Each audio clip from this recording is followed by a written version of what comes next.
Last month, our small business development specialist, Lisa Eisen, was here, and we talked about the questions you should ask yourself when thinking about starting a small business.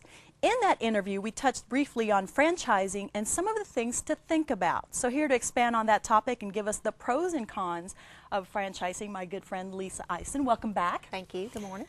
Well, I always love it when you're here because I learn so much from you. And obviously the viewers do as well because they end up commenting on Facebook and asking questions. Okay. One of the things that they were asking about franchising. But can you start by kind of defining what franchising is?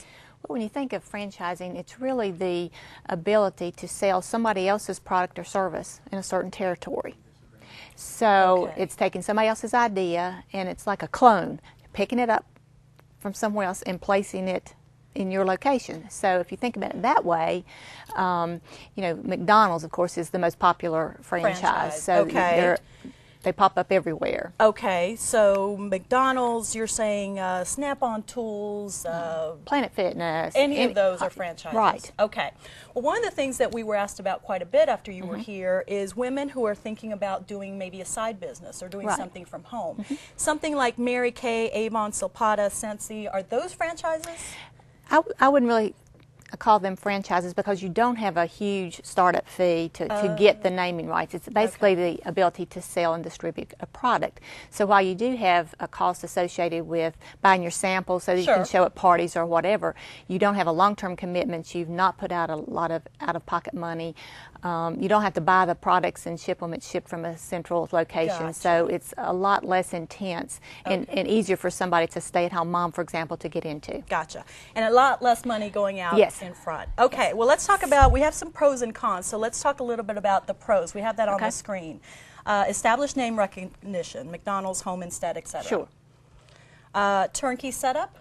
Yeah, you pay one fee and everything, the equipment, everything you need, the layout of your business, everything is already pre-established. So it's just like you pick it up and you put it down in your location. You get marketing support. You do, especially if it's a well-known brand like McDonald's or Little Caesars or something. You get that name recognition immediately, and so the marketing is given to you. However, sometimes you have to pay an additional fee to get the marketing services. Okay. Central support system for franchisees? Issues, challenges? There's typically one central 1-800 place that you would call for issues or challenges to get help, to get ideas and so forth.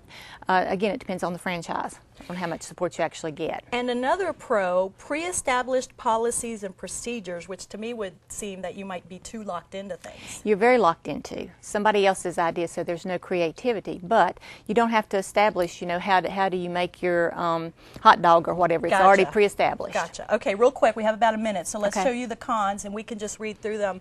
What would you say is the most important, long-term commitment? Once you're in, you're in. You're in, and you're in for a lot of money. So, startup cost, your fee for the franchise could be anywhere from, say, $10,000, but most of them are more in the hundreds of thousands to millions.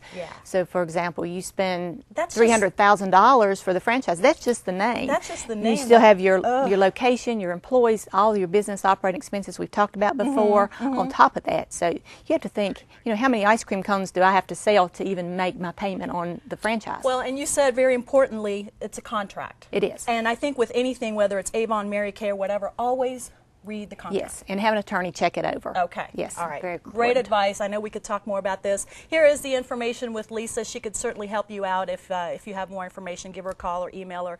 We'll have to have you back again just to finish this segment. Thank you so much.